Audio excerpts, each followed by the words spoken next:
ప్రాణభయంతో ఇక పోలీసులకు పరిగెత్తి వెంటనే ఫిర్యాదు చేశాడు భర్త. वो सर वो चाकू ली हुई थी। मैं सोचा ये चाकू क्यों ली है, तो मेरे मन में कुछ ऐसे मैं सोचने लगा कि चलो कॉमन सी बात है, चाकू ली होगी। लेकिन सर मैं जब उसको टच करने गया तो मुझे चाकू कह रहे मतलब धमकी देने लगी कि अगर टच करोगे हम तुमको मार देंगे या तुमको मारेंगे, अपने आप को मार देंगे। तो मैं बोला ऐसा क्यों, कह रही है कि मैं और किसी से प्यार करती हूँ, उसका अमन नाम है। मैं बोला अच्छा हम कर रिश्ते में क्या लगता था? सर वो रिश्ते में जो है भतीजा लगता था। हाँ लड़की के वो भतीजा लगता था, वो मौसी लगती थी। हाँ सर, और रिश्ते को कलंकित कर रहे थे। हाँ सर बहुत कलंकित कर दी ये लड़की। तो हम आपके परिवार को बता रहे हैं। हाँ सर दोनों परिवार को, हमारे परिवार को भी कलंकित कर दिया और उस परिवार को भी कलंकित कर दिया। हाँ सर। अच्छा क्या उसका आपने चैट भी देखा था? चैट पे क्या आपको मारने की धमकी भी दी? सर हाँ वो जो अमन था वो कह रहा था सर कि मेरे पास 15 दोस्त है, मैं उस लड़के को मरवा दूंगा, तुम टेंशन ना लो, मैं उसको मार के जो है मैं तुमको अपने पास रखूंगा। हाँ सर, और एक सर और बात बताना चाहते हैं, जो सर वो बोल रही थी कि हमको आप केदारनाथ घुमाने ले चलिए, तो हम सर फिर उसके बाद मतलब कांड पहले कह रही थी। हाँ लेकिन फिर जब वो हमको चाकू दिखाई मेरे भी दिमाग में आया अरे तो सही बात ये लग रहा है, जो ये राजा रघुवंशी के साथ हुआ ये सब सोनम लोग और जो ड्रम में भर दी थी वो सब, तो ये मेरे साथ भी ऐसा कर देते। तब उस दिन मेरे दिमाग में आने लगा सर, मैं बहुत डर गया था उतने समय, 2-3 दिन सर समझ लीजिए साथ में थे कि हमको नींद नहीं आती थी सर, मैं बहुत डर गया था। और उसके बाद सर एक दिन ऐसे मैं सो गया था, मैं जो है सो गया तो सर पता नहीं वो कब रात में लगभग 1 बजे वो हमारे छत पर से कूद के भाग गए। तो आप लोग इसकी कंप्लेंट थाने वगैरह में की है? हाँ सर थाने में कंप्लेंट किए हैं सब कुछ। अब आप शादी के नाम से आपको? सर शादी के नाम से समझ लीजिए मैं सिर्फ शादी जो कोई के मुँह से सुनता हूँ मैं सर, मुझे इतना डर लग रहा है। डर लग रहा है सर, यही इतना कांड हो रहा है कि कहीं लड़की मर्डर कर दे रही हैं। हाँ सर, आपके साथ भी? हाँ सर वही मेरे साथ हो गया, तो मैं सर मुझे बहुत डर लग रहा है शादी के नाम से। अब शादी करने के? सर अब मेरा तो मन नहीं है बिल्कुल भी, अब शादी करने में मैं सोच भी नहीं रहा हूँ सर। इतना समझ लीजिए पहले जब ऐसा हो गया समझ लीजिए मैं अभी तक सब डिस्टर्ब, हाँ सर मैं एकदम डिस्टर्ब हूँ, अभी तक मैं भूल ही नहीं पा रहा हूँ सर, इतना ज़्यादा डिस्टर्ब हो गया हूँ तो दूसरे की शादी मैं सोच ही नहीं सकता। क्या नाम है? రైట్ చూసాం కదా, అతని పేరు నిషాద్, అతనితోనే సితార వివాహమైంది గత ఏప్రిల్ నెలలో. అయితే 2 నెలలు కూడా కాకముందే అతను భార్య పేరు వింటేనే వణికిపోతున్న పరిస్థితి ఉంది. ఇప్పుడే మనం అతను చెప్పినటువంటి కాన్వర్సేషన్ కూడా విన్నాం. అతను నిజంగా వణికిపోతున్నాడు, ఇలా నన్ను బెదిరించి అని చెప్పి అతను మీడియాతో వాపోతున్నటువంటి సందర్భాన్ని మనం చూస్తున్నాం. ఇతని పేరు నిషాద్, ఇతను ప్రయాగ్రాజ్లోని ఏడీఏ కాలనీకి చెందినట్లుగా కూడా మనకు తెలుస్తోంది. అయితే పెళ్లి తర్వాత ప్రియులతో కలిసి ఇన్ని దారుణాలకు కూడా పాల్పడుతున్నారు అని చెప్పి అతను మీడియాతో వాపోయే పరిస్థితి చూస్తున్నాం. తాజాగా ఫస్ట్ నైట్ రోజే అతనికి షాక్ ఇచ్చింది అని చెప్పి అతను ఒక రకంగా భయాందోళనకు గురవుతున్నటువంటి పరిస్థితి ఉంది. నన్ను ముట్టుకుంటే 35 ముక్కలు చేసేస్తాను అని చెప్పి అంత దారుణంగా అతన్ని హెచ్చరించింది అని చెప్పి అతను తీవ్ర భయాందోళనకి గురవుతున్నాడు. మనం ఇక్కడ చూస్తున్నాం విజువల్స్ కూడా స్క్రీన్ పైన.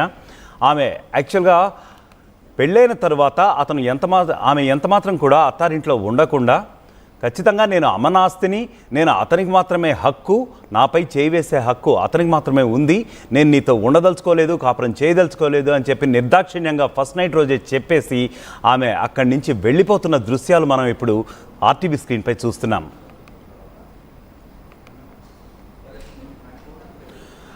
రైట్, ఇక ఇదే విషయానికి సంబంధించి మా ఆర్టీవీ ప్రతినిధి శిల్ప మరింత సమాచారం అందిస్తారు. శిల్ప, ముఖ్యంగా చెప్పండి, ఇలాంటి దారుణాలు ఎన్నో జరుగుతున్నాయి, ముఖ్యంగా భర్తలు చాలా భయపడిపోతున్నటువంటి పరిస్థితి అయితే ఉంది. పెళ్ళి అంటేనే ఒక రకంగా జంకుతున్న పరిస్థితి నేటి మగ సమాజంలో నెలకొంది. మరి ముఖ్యంగా ఈ విషయంపై చెప్పండి, ఈ సంఘటన గురించి మీ దగ్గర ఉన్న సమాచారం ఏంటి? రైట్, ఒకప్పుడు పెళ్ళి అంటే అమ్మాయిలు భయపడేవాళ్ళు, కానీ ఇప్పుడు మాత్రం అబ్బాయిలు భయపడాల్సిన రోజులు వచ్చాయి. దానికి ఎగ్జాంపుల్ మనం చూస్తూనే ఉన్నాం, రోజుకి ఒక ఘటన చూస్తున్నాం. ఒకటి మగక ముందే ఇంకొకటి జరుగుతూనే ఉన్నది. తాజాగా ఇప్పటికే మేఘాలయ ఘటన మరొక ముందే యూపీలో అలాంటి ఘటనలు జరుగుతూనే ఉన్నాయి. తాజాగా ఒకవైపు ప్రయాగ్రాజ్కు చెందినటువంటి నిషాద్తో సితారా అనే యువతికి మే నెలలో పెద్దల సమక్షంలో పెళ్ళైంది. పెళ్లి సమయంలో సితారా చాలా యాక్టివ్ గా ఉన్నది, ఇష్టం లేనట్టు కూడా ఎక్కలేదు. కానీ ఒక్కసారిగా పెళ్ళైన మొదటి రాత్రి రోజు పచ్చితోని లోపలికి వెళ్ళింది, నువ్వు నన్ను ముట్టుకుంటే 30 ముక్కలు చేస్తున్నట్టు కూడా భర్తను బెదిరించింది. దీంతో ఒక్కసారిగా భర్త భయపడ్డాడు, ఏం చేయాలో కూడా అర్థం కాలేదు. వెంటనే ఇటు పెద్దలకు కూడా చెప్పారు. వెంటనే పెద్దలు కూడా కొంచెం సంజాయించి మొత్తం కూడా చెప్పినప్పటికీ మరోసారి స్పీకర్ అదే విధంగా పాల్పడింది, మరోసారి బెదిరించింది. నేను అమీన్ అనే వ్యక్తిని ప్రేమిస్తున్నాను, నేను ఆయనకు మాత్రమే చెందిందని, నన్ను ముట్టుకోవడానికి అవకాశం లేదంటూ కూడా బెదిరించింది. దీంతో ఒక్కసారి కూడా భయపడ్డాడు. ఇంకోవైపు తను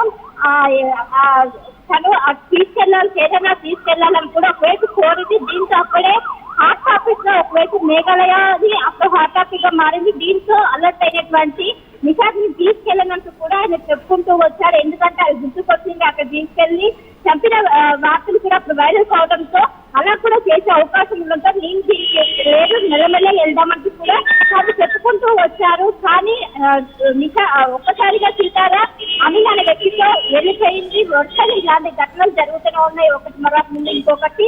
మొన్న కూడా మనం చూసినాము, యూపీలోనే వాళ్ళు మేఘాలయకి వెళ్ళారు హనీమూన్ కానీ అక్కడ భర్తని ఏ విధంగా టార్చర్ చేసి ఏ విధంగా సంతేషంతో కూడా ఆ ఘటన మరోసారి మే నెలలోనే పెళ్ళైనాక రైట్ శిల్ప, ముఖ్యంగా మహిళలు ఎన్నెన్ని దారుణాలకు పాల్పడుతున్నారు ముఖ్యంగా ఇటీవల కాలంలో.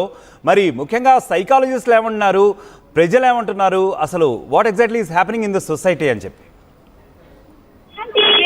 లవ్ మ్యారేజ్ వ్యవహారం ఉంటే ముందుగానే పేరెంట్స్ చెప్పాలి, లేకుండా పెళ్లి చేసుకోవచ్చు. కానీ పెళ్లి చేసుకున్నాక ఈ విధంగా భర్తలను ఇంత విచక్షణంగా హింసించడం, చంపడం కూడా ఏంటంటే కూడా ఒకవైపు అటు సైకలాజిస్ట్ కూడా దీనిపైన ఒకవైపు ఆవేదన వ్యక్తం చేస్తున్నారు. రాను ఒకవైపు ఇది ఒక ట్రెండ్ గా మారింది, కావాలని ఒకవైపు బియ్యూతో కలిసి ఈ విధంగా వాళ్ళ మోజులో పడి ఈ విధంగా కట్టుకున్న మొగని ఈ విధంగా చేస్తున్నారు అంటూ కూడా వాళ్ళు దేనికి కూడా భయపడటం లేదు. వాళ్ళకి అనిపించేది ఒకటే ఒక టార్గెట్, అక్కడ ఉన్నటువంటి ప్రియుని ఏ విధంగా తీసుకోవాలి, ఏ విధంగా వసూలు చేసుకోవాలనేది ఒకటే టార్గెట్. దానికి సంబంధించి దానికోసము ఎవరినైనా చెప్పడానికి వీళ్ళు సిద్ధంగా ఉన్నారు. దీనికి సంబంధించి ఒకటి సైకలాజిస్ట్ కూడా ఇప్పటికే పెళ్లి చేసుకునే ముందు ఖచ్చితంగా అమ్మాయికి సంబంధించినటువంటి బ్యాక్గ్రౌండ్ వెరిఫికేషన్ ఖచ్చితంగా చెయ్యాలి. ఏమైనా లవ్ అఫైర్స్ ఉన్నాయా లేవా అని నిర్ధారించుకునే పెళ్లి చేసుకోవాలి. కానీ ఈ ఎంటైరీలో ఒక గుడ్ న్యూస్ ఏంటంటే మనం ఇప్పటి వరకు నిషాద్ అనే వ్యక్తిని చంపలేదు. తను కూడా చాలా భయపడ్డాడు. 3 రాత్రులు అంత ఉన్నప్పటికీ ఎప్పుడు ఏ క్షణాన చంపు అంటూ కూడా చాలా భయపడేది. 3 రాత్రుల పాటు తను నిద్ర కూడా పోలేదు. ఏ క్షణాన ఏం చేస్తున్నట్టు కూడా తను నిత్యం భయపడాల్సి వచ్చింది. దీనిపైన మీడియా పైన కూడా చాలా ఆవేదన వ్యక్తం చేశారు. 3 రాత్రులు నాకు చాలా కఠినంగా చాలా గడిచాయి, చాలా భయపడ్డాను. ఈ విధంగా చేస్తున్న పెళ్లికి ముందు ఏమైనా ఉంటే అలాంటి పెద్దలకు చెప్పాలి. కానీ ఇప్పుడు చేస్తే ఇంకొన్ని వ్యవహారం పెద్దలకు చెప్పినా కూడా నేను చంపేస్తున్నట్టు తీరుతో కలిసి చంపేస్తున్నట్టు బెదిరిస్తూ ఇవన్నీ కూడా ఒక్కసారిగా చెప్పడంతో ఇప్పటికే పోలీసులు అసలు ప్రస్తుతం పోలీసులు తన ప్రియుడిని అదేవిధంగా సితారాన్ని వెతికే పనిలో ప్రస్తుతమైతే ఉన్నారు. వాళ్ళు పారిపోయినట్టు కూడా ఏదైతే రాష్ట్రాన్ని విడిచిపెట్టిపోయినట్టు కూడా పోలీసులు గుర్తించిన దీనికి సంబంధించినటువంటి ఎక్కడెక్కడ ట్రాన్స్పోర్ట్ కావచ్చు వీటిలన్నీ టికెట్స్ ఆధారంగా కూడా వాటిని పట్టుకునేందుకైతే పోలీసులు అయితే ఆర్టీసీ చేస్తున్నారు. మొత్తం మీద ఇలాంటి ఘటనలే పునరావృతం కావడంతో ఇటు పెద్ద ఎత్తున అటు ఎవరైతే పెళ్లి చేసుకోవడం వాళ్ళు పెద్ద ఎత్తున ఇబ్బంది పడుతున్నారు, భయాందోళన గురవుతున్నారు.